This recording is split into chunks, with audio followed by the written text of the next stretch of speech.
ಆತ್ಮೀಯರೇ, ಸ್ಯಾಂಡಲ್ವುಡ್ ದುನಿಯಾ plus YouTube ಚಾನಲ್ಗೆ ನಿಮಗೆ ಆತ್ಮೀಯ ಸ್ವಾಗತ.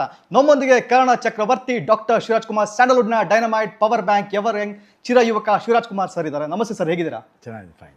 ಸರ್, 131ಕ್ಕೂ ಹೆಚ್ಚು ಸಿನಿಮಾಗಳು ನಟಿಸಿದ್ರು ಅಂತ ಡಾಕ್ಟರ್ ರಾಜ್ಕುಮಾರ್ ಅವರ ಜ್ಯೇಷ್ಠ ಪುತ್ರನಾದರೂ ಯಾವುದೇ ಹಮ್ಮು ಬೀಮಿಲ್ಲದೆ ಎಲ್ಲರೊಂದಿಗೆ ಇಷ್ಟು ಮುಗ್ಧತೆಯಿಂದ ಬೆರೀತೀರಾ ಸರ್? ಅದು ಹೇಗೆ ಸಾಧ್ಯ? ಹಂಬಲ್ನೆಸ್ಸು ತಮ್ಮಲ್ಲಿ ಏನು, ನಾನು ಎಲ್ಲರಾಗಿ ಮಾಮೂಲಿ ಮನುಷ್ಯನೇ. Greatness sir. ಹುಟ್ಟಬೇಕು ಇಲ್ಲ ಯಾರೇ ಆಗಲಿ, ಇವಾಗ ಒಂದು ಸ್ಟಾರ್ಡಮಲ್ಲಿ ಆ ಪೊಸಿಷನ್ ಬರೋದು ನಾವು ಹೆಂಗೆ ಬರ್ತೀವಿ ಅಂದರೆ, ಫಸ್ಟು ನಾವು ಹುಟ್ಟಿದಾಗ ತಂದೆಯವ್ರು ಬೆಳೆಸೋ ರೀತಿ, ಮನೆಯ ಸಂಸ್ಕೃತಿ, ಕಲ್ಚರು. ಅದಾದಮೇಲೆ ನಾವು ಎಜುಕೇಷನ್ ಏನಂತ ಪಡಿತೀವಿ, ಮೇಸ್ಟ್ರುಗಳಿರ್ತಾರೆ, ಸ್ನೇಹಿತರುಗಳಿರ್ತಾರೆ.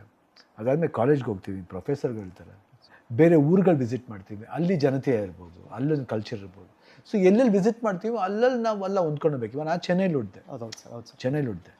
ಸೊ ಏನಾಗ್ತೀವಿ, ಇವಾಗ ಇಲ್ಲಿ ಬಂದವ್ರಲ್ಲ ನಾವು ಹೇಳಿರ್ತೀವಿ, ಬೇರೆ ಭಾಷೆಯವ್ರು ಬಂದವರಲ್ಲ, ನೀವು ಇಲ್ಲಿ ಸಂಪಾದನೆ ಮಾಡ್ತಿದ್ದೀರಾ, ಇಲ್ಲಿ ಒಂದು ಗಾಳಿ ನೀರು ಊಟ ಮಾಡ್ತಾ ಇದ್ದೀರಾ, ಸ್ವಲ್ಪ ಕನ್ನಡ ಕಲೀರಿ ಅಂತ ಕೃತಜ್ಞತೆ ಭಾವ. ಅದು ಒಂದು ಅದು that is what we respect to the state. ಇವಾಗ ನಾನು ತಮಿಳ್ನಾಡಲ್ಲಿ ಹುಟ್ಟಿ, ನಾನು ಅಲ್ಲಿ ಓದಿ, ಅಲ್ಲಿ ಎಜುಕೇಷನ್ ಕೊಡ್ತು ನನಗೆ. ಅಲ್ಲಿ ಅಪ್ಪಾಜಿ ಶೂಟಿಂಗ್ಗಳು ನಡೀತಾ ಇತ್ತು, ಆಮೇಲೆ ಬೆಂಗಳೂರು ನಡೀತಾ ಇತ್ತು, ಇಲ್ಲೂ ನಡೀತಾ ಇತ್ತು.